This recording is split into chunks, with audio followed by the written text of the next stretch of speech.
Shouts out to Liz. Appreciate you for the recommendation.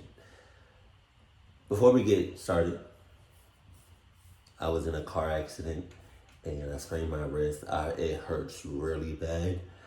And so long as I don't move around a lot or I just relax, like I'm doing right now, I should be okay. But it hurts like really bad. But if y'all want me to react to something specific, let me know that in the comment section below. Sup, dumb. Squilliam Fancy Son! Squilliam Fancy Son! Squilliam Fancy Son! Squilliam Fancy Son III is Squidward's rival from high school band class. Right. So, I just took my private yacht across my private lake to my private heliport. He's more wealthy, popular, and talented than Squidward, and he always rubs it in his face. That's right! I'm living your dreams, Squidward. Oh, just succeeding in everything you failed in. But I intend to prove that he's a fraud, using his wealth to make himself seem more popular and talented than he actually is. He goes to ridiculously extreme and expensive lengths to humiliate Squidward and show his superiority, and I'm gonna prove it. SpongeBob is one of my favorite shows from my childhood. Right. Even going back now and rewatching the old ones, it still holds up. You might think, it's just a kid's show, there's no continuity, there's nothing worth... Hold on now. In the comment section below right now. Old SpongeBob or new SpongeBob? Old SpongeBob all the way. What are you talking about? Theorizing about, but the show constantly brings back characters and references to previous episodes, and if you look closely, you can connect the dots and find some very interesting stories. And today, I'm going to prove that Squilliam Fancy Son III is a manipulative fraud. Evidence number 1, the pet hospital. What? We first meet Squilliam in Season 2, Episode 15, Band Geeks. The episode opens with Squidward playing the clarinet and getting a knock on the door.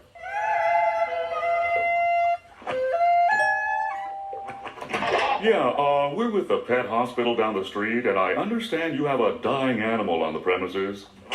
Immediately after, Squidward gets a call from Squilliam. Hello, you've reached the house of unrecognized talent. Please start after the...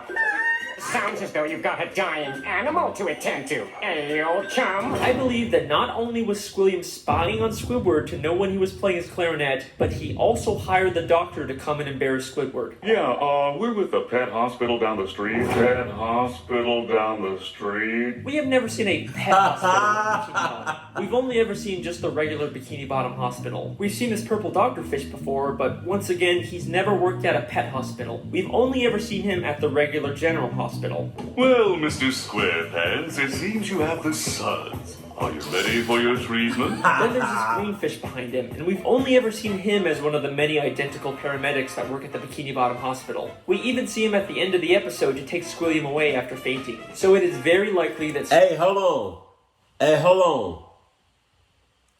The many identical paramedics that work at the Bikini Bottom Hospital. We even see... This right here, this episode, when they went to that football field and was singing their asses off, that was one of the greatest episodes in SpongeBob history. I promise you that.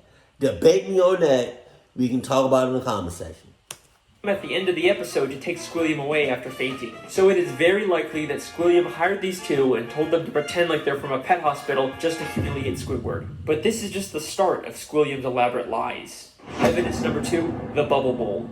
In the same episode, Squilliam also says, I'm the leader of a big fancy band now, and we're supposed to play the Bubble Bowl next week. The problem is, I'm busy next week and can't make it, so I was hoping you and your band could cover for us. but we've never seen Squilliam's band before, and despite claiming he's too busy to make it to the Bubble Bowl, he still shows up at the end to watch Squidward's band. So both his excuse and probably his band were made up to pressure Squidward into humiliating himself at the Bubble Bowl. Evidence number 3, Squilliams Friends. In Season 3, Episode 8, Squilliam returns. Squidward leaves for work and conveniently bumps into Squilliam and all of his fancy friends, despite Squilliam not seeming like the kind of guy that would come near the Krusty Krab. He and his friends make fun of Squidward for working as a cashier. Hold it! Don't tell me! You're a cashier! Lying always makes it worse. But I believe that this encounter was planned out by Squilliam in advance, and he hired all of those people to pretend to be his friends. Take a look at Squilliams Friends. They're all nicely dressed, you kind of get the sense that they're fancy, high-status members of Bikini Bottom, but they aren't. This is more like what the fancy rich people in Bikini Bottom look like. These are just some regular Bikini Bottom citizens. Most of them usually don't even wear nice clothes like this. And most of them are regulars at the Krusty Krab and would already know Squidward is the cashier. My daddy doesn't have enough slime! These are not the type of people Squilliam would hang out with. I mean, why would Squilliam be hanging out with one of Pearl's teenage friends? At the end of the episode, Squilliam even admits to his whole life being fake. I made everything up about my life. I have no yachts, jets, or anything. I was only trying to impress you. Yeah, you a clock ass for that. You a clock ass. And then, of course, he quickly says he's just kidding. Is that true? Of course not. I'm filthy stinking rich. But was he kidding? I mean, obviously he's rich, but is there a nugget of truth in there? Evidence number 4, the statue. In Season 7, Episode 6, Squidward has to pick up trash for community service, and Squilliam once again conveniently bumps into him and reveals he's cleaned up so much trash that the city actually built a statue of him. Maybe if you clean up Bikini Bottom, they'll build a statue of you. Oh, wait! They've already built one. Of me! I cleaned up all of Bikini Bottom in only 1 week. I believe that once again, this encounter was staged by Squilliam, and he actually paid to get that statue built. As Squilliam tells Squidward about the statue, a female fish admires it and says, Bless you, Squilliam Fancyson. Bless you. but if you remember, this is one of those friends Squilliam likely paid, making her whole comment feel very fake. By the end of the episode, Squilliam's statue gets destroyed. A police officer approaches and they have this exchange. This is your statue? It was. Squilliam admits that it's his statue, not the city's. And why else would the officer give him specifically a ticket if it was city property? Evidence number 5, the concert. In Season 6, Episode 17, Squidward watches Squilliam play the clarinet at a big fancy concert. He receives a standing ovation, causing Squidward to leave angrily. But I believe this entire concert is a scam. Not only has the audience been paid to cheer, but Squilliam never even touches his instrument. Once again, many of the audience members were part of Squilliam's quote-unquote friends, but we also never actually see Squilliam play the clarinet. The episode opens right after he's finished his performance with the audience cheering, and one member of the audience says, He's such a great musician. He doesn't even have to touch an instrument to be brilliant. maybe the real reason Squidward leaves so angrily is because the audience cheered for Squilliam even though he never even touched his clarinet. Maybe Squilliam is just as bad as Squidward at the clarinet and he's trying to hide it. Squilliam has gone to some pretty extreme lengths just to humiliate Squidward, but nothing, and I mean nothing, compares to what he does next. Evidence number 6, the music college. In the same episode, after Squidward leaves the concert, he's approached by the headmistress of the Bikini Bottom prestigious music college. Aren't you the esteemed Squilliam Fancyson III, who we all came here to see perform tonight? She mistakes him for Squilliam and offers him a position as a professor. Squidward pretends to be Squilliam and teaches a class, only for the police to burst in and arrest him, all while he's being filmed on live TV. And I believe that this is Squilliam's most elaborate and most expensive scheme to destroy Squidward both publicly and legally. This encounter where Squidward gets offered a job is already suspiciously convenient, but listen closely to their exchange. I'm Squilliam Fancyson. But didn't you just say a minute ago that your name was Squidward Q Tentacles? It is. No, I mean, no, I didn't. Well, that's a relief. I mean, what kind of a moron would go to their worst enemy's music recital? What kind of moron would go to their own enemy's music recital? How does she know that Squidward and Squilliam are enemies? If she knew who Squidward was, then why didn't she recognize him? Why would she mistake him for Squilliam? This feels way too much like she was hired by Squilliam to set a trap for Squidward. And if that's not enough, the headmistress's associate is literally just a guy from the paid audience wearing a disguise. He just threw on some glasses to seem smart. Squilliam knew that Squidward couldn't resist the opportunity to teach a music class, even if it meant breaking the law. My very own music class. Then we get to the Bikini Bottom prestigious music college, and right off the bat, there's something very fishy about this place. The building itself is very green and grimy, and has a very cheap metal look.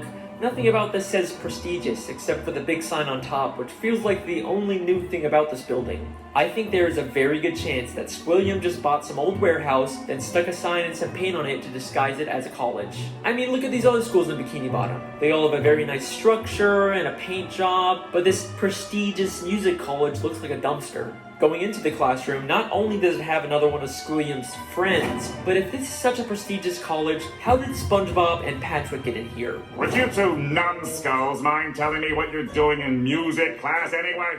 Sure. Patrick's New Year's resolution was to learn to play an instrument. They say it was their New Year's resolution to take a music class, but you'd think it'd be harder for them to get into an esteemed music school if they just decided to go to it on a whim. Seems like they're just letting in anyone to sell this ruse. Then, both the police, Squilliam and the headmistress, and a live news broadcast show up at the same time to arrest Squidward for impersonating Squilliam. If the extremely coincidental fact that all of these people suddenly showed up at the same time isn't enough for you to believe that Squilliam set it all up, I've got something that's going to blow your mind. Squilliam literally has the police working for him. Holy Squidward shit! cute tentacles, I'm placing you under arrest for impersonating a genius. If that doesn't sound like he's been paid off, I don't know what does. The lengths that Squilliam goes to humiliate Squidward are insane. He literally builds statues and entire buildings just to make Squidward feel inferior. But why? Why would anyone go so far to embarrass an old high school band classmate? What happened between them? What could have caused this extreme level of dedication? Well, unfortunately, we never really get much information on their past. I've spent hours reading through the SpongeBob Wikipedia and looking at old episodes, and there really just isn't any clues that would explain their weird relationship. I guess we can't solve everything, but either way, that's my theory. Thank you so much for listening. I really hope you guys enjoyed. I'll see you next time. Wait a second. Thank you. Season 6, Episode 5, Slide with Sisters. Just a normal episode where SpongeBob and Patrick annoy Squidward. Nothing really out of the ordinary. Except I have one question about this episode. Why does Squidward have Squilliam's robe? That is clearly not the purple robe he usually wears. That is Squilliam Fancyson III's robe. Why would Squidward have this? Unless they were more than just classmates. Hold on, my wrist. I don't know why I grabbed it with it. Oh.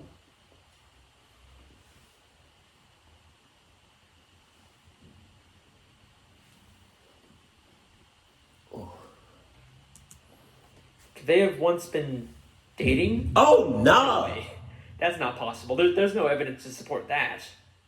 Right? Don't be intimidated, Squidward. Try to imagine him in his underwear. Oh no, he's hot! No. It can't be. I mean, what kind of a moron would go to their worst enemy's music recital? It's been right in front of us this whole time. Our sources last saw Evil harassing teenagers up at Mega Reef. Okay, Dolly. Good time. Good time. Voted most likely to suck eggs in high school. Holy shit! Amen. Amen. Say man. It's your boy Smooth. Hey, look. This was okay. I can thank you for the suggestion. I like this. This was dope. It's like exposing the SpongeBob characters. Oh my god. It's like that one YouTuber that did all this. Was it Burleasy or something like that? That did all them like exposed videos. Hell yeah. This was definitely entertaining. I want to see more of this. I want to see more of his explosion. I don't know.